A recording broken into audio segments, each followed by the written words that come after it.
స్వామినాయుడికి తెలియజేస్తే స్వామినాయుడు వెంటనే అక్కడ ఉన్నటువంటి మరి కొంతమంది ఫ్యాన్స్, మన ఫ్యాన్స్ ఎక్కడున్నా సరే వాళ్ళందరూ బ్లడ్ ఇక్కడ దాకా వచ్చి ఒక అవసరం లేదు, వాళ్ళందరూ గ్రూపులుగా ఏర్పడతారు. ఎవరికి ఏ గ్రూప్ బ్లడ్ కావాల్సి వస్తే వాళ్ళందరూ ముందుకు వచ్చి వాళ్ళు లైవ్లో బ్లీడింగ్ ఇవ్వడం జరుగుతూ ఉంటుంది. అట్లాగా రేర్ బ్లడ్ అయినా సరే ఆ కుర్రవాడిది 5-6 మంది కుర్రవాడు ముందుకు వచ్చి ఆయా హాస్పిటల్కి వెళ్ళి వాళ్ళు ఇవ్వడం జరిగింది. జరిగిన తర్వాత ఆ బిడ్డ బతికాడు, ప్లేట్లెట్స్ ఎక్కించడం బాగుంది. చెప్పండి ఇప్పుడు నా బిడ్డ చేజేత చూస్తుండగా చనిపోయి బిడ్డని మరి బతికి బట్టగట్టాడు, ఇదిగో ఇలా తిరుగుతాడంటే మరి ఆయన నాకు దేవుడుగా ఏమవుతాడు అన్నారు. ఆ మాట మరి ఎందుకు అంతే మరి ఏమిటి అలాంటి ఆయన అంటాడా మన మాటలు, కానీ బుద్ధి జ్ఞానం ఉందా అంటూ ఆవిడేవో తిట్టేసింది, అయిపోయింది. అంటే మనం చేసిన పుణ్యం ఎక్కడికి పోదు, తిరిగి అది మనకి వెనకాల మనకి వస్తుంది. అందుకనే మీ అందరికి కూడా ఇలాంటి మంచి కార్యక్రమాలు మీరు చేయటం మూలంగా అది మీకు ఆశీస్సులు అయ్యి మీ బిడ్డల్ని, మీ తల్లిదండ్రులు, మీ ఇంటిని మీకు రక్షణగా ఉంటుంది. అందుకని ధర్మో రక్షిత రక్షత అంటారు. అట్లాగా మీరు మంచి పనులు చేస్తే అదే మంచి బౌన్స్ బ్యాక్ అయింది. ఇక్కడ శంకర్ మహంత్ గారు ఉన్నారు, మరి ఆయన సౌమ్యుడు, ఎంతో మంచి చేసి మంచి ఆలోచిస్తాడు, మంచిగా ఉండాలి, తన వంతుగా ఏదో సహాయ కార్యక్రమాలు చేస్తుండొచ్చు, ఆయన ఎన్నో పుణ్య కార్యక్రమాలు చేస్తుండొచ్చేమో. ఆయనకి సంబంధం లేకపోయినా సరే ఆ యొక్క ధర్మం అది ఆయన భార్యని కాపాడమే చేసింది తప్ప ఇందులో మా ఎవరి గొప్పతనం కాదు. అది ఆ విధి, ఈ ప్రకృతిని మీరు దేవుడు అంటారా, దేవత అంటారా, మరొకటి అంటారా తెలియదు. ఈ power of this magnetism, power of this energy ఎప్పుడు మంచి అయితే మంచిగానే, నెగిటివ్ అయితే నెగిటివ్గానే ఎప్పుడు బౌన్స్ బ్యాక్ అవుతుంది. కాబట్టి మంచిగా ఆలోచించండి, మంచి చేయండి, సేవా కార్యక్రమాలు చేయండి, 10 మంది ఆశీస్సులు తీసుకొని ఇలాగ మీరు మీ కార్యక్రమాలు కానీ మీ దినచర్య కానీ ఉంటే కనుక ఖచ్చితంగా మీకు ఎనలేని సంతృప్తి ఇస్తుంది. శాంతంగా ఉంటారు, మనస్ఫూర్తిగా హాయిగా నిద్రపోతారు. నేను చేసేది అదే. చాలామంది అంటారు ఏంటి ఇప్పుడు కూడాను ఇంత వయసులో కూడా ఏంటి మీరు అంత ఇదిగా ఉంటారు, అంత యంగ్ లుక్గా ఉంటారు. అది దీన్ని ప్రత్యేకించి ఎవరు చేసి కాదు, ఇది మనసు ప్రశాంతంగా పెట్టుకుంటాను. ఎవరు ఎన్ని రకాలుగా నన్ను ఆడిపోసుకున్నా, దుర్భాషలు ఆడినా, లేకపోతే అకారణంగా నన్ను ఏమైనా అన్నా సరే నేను పెద్ద రియాక్ట్ అవ్వను. అదే స్థితప్రజ్ఞ అంటే స్థితప్రజ్ఞ అనే పెద్ద మాటలు వాడను, కానీ అది నాకు తగలవు. అది నేను కాదు కాబట్టి నేను దాన్ని ఓన్ చేసుకోకపోతే కనుక వాడు మాట్లాడను బాధించవు. అందుకని ఎప్పుడు మనసు ప్రశాంతంగా ఉంచుకుంటాను, హాయిగా నిద్రపోతాను, నాకు పని ఉంటే కష్టపడి పని చేస్తాను ఏ రోజుకి, అంతే తప్ప మరొకటి కాదు. అండ్ ఇంత ధైర్యంగా ఈ సేవా కార్యక్రమాలు కొనసాగుతూ ఉన్నానంటే అది మీరందరి సహాయ సహకారాలే. ఆ వ్యక్తి, ఆ గృహిణి ఆ మాట అన్న తర్వాత నేను కాదమ్మా, ఎవరైతే కనుక బ్లడ్ డొనేట్ చేస్తున్నారో వాళ్ళు ఆ రక్తదాతలు నిజమైన దేవుళ్ళు, వాళ్ళు ప్రాణప్రదాతలు అని చెప్పి అదంతా కలిపి మీకే ఇస్తున్నాను. అది మీ పుణ్యం, అది నేను సంధానకర్త, నేను ఒక వెపన్ అంతే, మధ్యలో ఒక ఆలంబన అంతే తప్ప దీని పూర్తి బాధ్యత, పూర్తి పుణ్యం, పూర్తి సంతృప్తి అంతా మీది. ఓకే, ఒక మంచి కార్యక్రమం మీతో చేయించగలుగుతున్నాను అన్న సంతృప్తి నేను ప్రతి దినం నేను ఫీల్ అవుతుంటాను.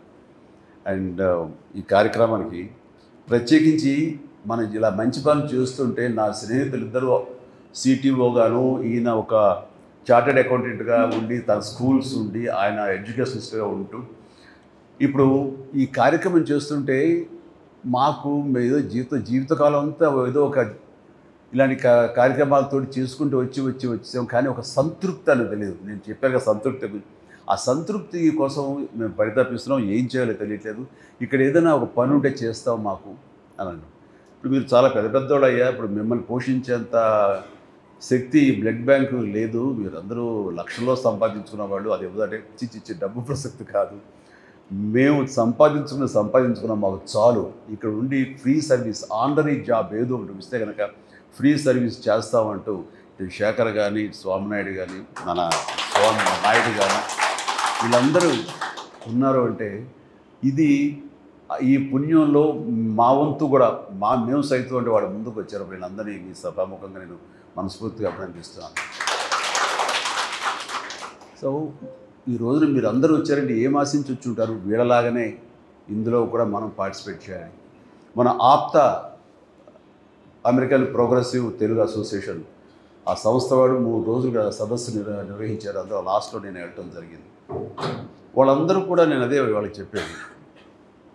వాళ్ళల్లో ప్రత్యేకించి నేను సినిమా యాక్టర్గా ఉన్నవాడిని, కొద్ది కాలం పాటు పొలిటికల్గా ఉన్నా సరే, కార్పొరేట్ సంబంధించినటువంటి ఆ యంగ్ ఎంటర్‌ప్రెన్యూర్స్ సంబంధించినటువంటి సదస్సులో నేను ఏం మాట్లాడగలను?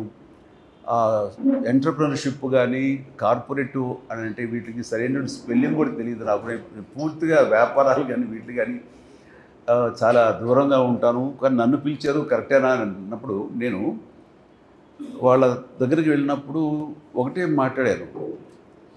నాకు ఇందాక వస్తూ గూగుల్ చేశాను. ఏంటి యంగ్ ఎంటర్‌ప్రెన్యూర్‌షిప్ అంటే ఏంటి? లక్షణాలు ఏంటి?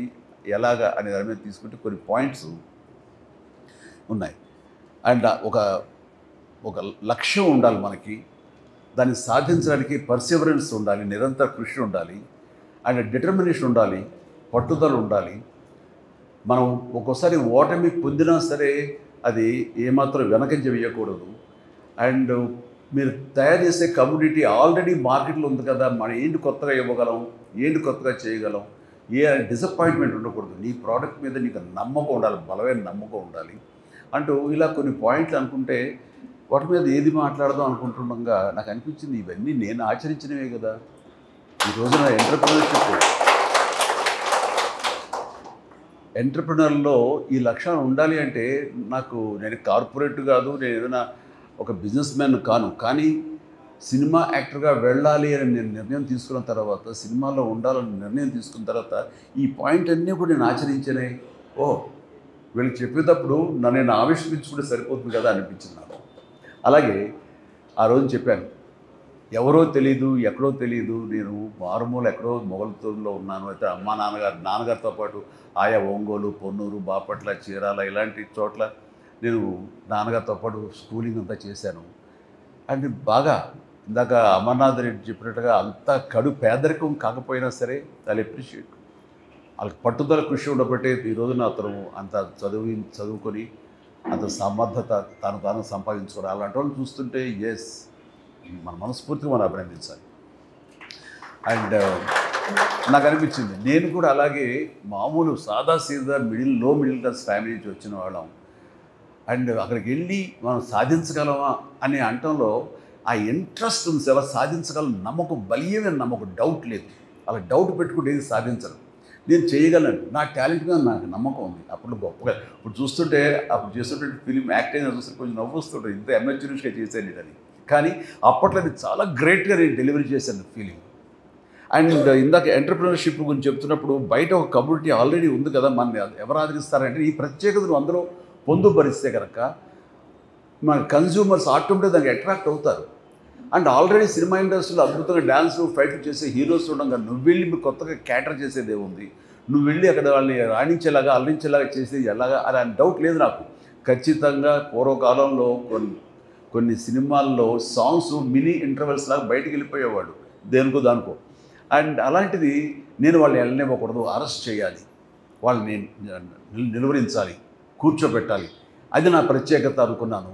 ఆ రకంగా నేను డ్యాన్సులు ఫైట్లు ఎప్పట్లాగే గతంలాగే ఉన్నా సరే నా ప్రత్యేకత చూపించుకున్నాను. వాళ్ళు రిపీట్ అనేలా. ఇప్పుడు డిజిటల్గా ఇదైన తర్వాత ఇప్పుడు కుదరదు, కానీ ఇదివరకు రీల్స్ ఆఫ్ చేసి ప్రొజెక్ట్ దగ్గర మళ్ళీ రిమైండ్ చేసి మళ్ళీ ఎంచుకునేవాడు. ఆ రకంగా రిపీట్ చేయించుకోగలిగానంటే నా ప్రత్యేకత నేను చూపించగలిగాను. ఆ ప్రత్యేకత నాకు ఎంతటి పొజిషన్ తీసుకొచ్చిందంటే, ఎవరినో పెట్టి సినిమా చేద్దాం అనుకుంటే ఆ డిస్ట్రిబ్యూటర్స్ వాళ్ళు ఇప్పుడు ఇప్పట్లాగా ఈ కొనుగోలు లేదు, బయర్స్ సిస్టమ్ లేదు, డిస్ట్రిబ్యూషన్. వాళ్ళు డబ్బులు ఇస్తేనే సినిమాలు తీసేవాడు. అందుకని వాళ్ళ కనుసన్నల్లో ఉండాలి, వాళ్ళ దయాభిక్ష మీద ఉండాలి. అలాంటి పరిస్థితుల్లో వాళ్ళు వచ్చిన తర్వాత ఇతనితో అయితే కనుక మేము ఇంత డబ్బులు ఇస్తాము, మిగతా ఎవరితో అయితే మాత్రం అంత బడ్జెట్ ఇవ్వలేము అని వాళ్ళు చెప్పినప్పుడు ఏంటి ఇంత ప్రత్యేకత అంటే, ఆడియన్స్ని రిపీట్గా వచ్చేలా చేస్తున్నాడు అయ్యా ఇతనైతేనే మా డబ్బులు గ్యారెంటీ, మినిమం గ్యారెంటీ ఉంటుంది, ఇతను పెట్టండి.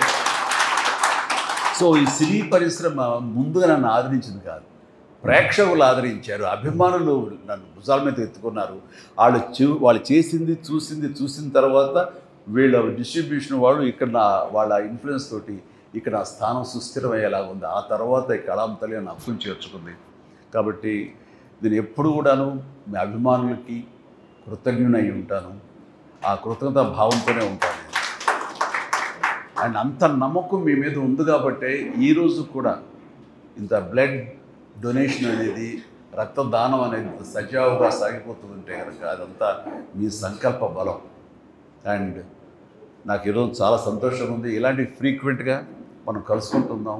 ఇంకా ఎంతోమంది ఇచ్చిన వాళ్ళు ఉన్నారు, వాళ్ళందరినీ ఇక్కడ అకామిడేట్ చేయలేక ఇవాళ కుదరలేదు. కానీ వాళ్ళందరినీ అండ్ స్వామినాయుడు ఇలా ఫ్రీక్వెంట్గా అప్పుడప్పుడు చేస్తూనే ఉండు, నా అవైలబిలిటీని చూసుకుని. ఇంకొకసారి సమయాలు ఉంటే కనుక మన చరణ్ కూడా వస్తుంటాడు, చేస్తుంటాడు. So thank you.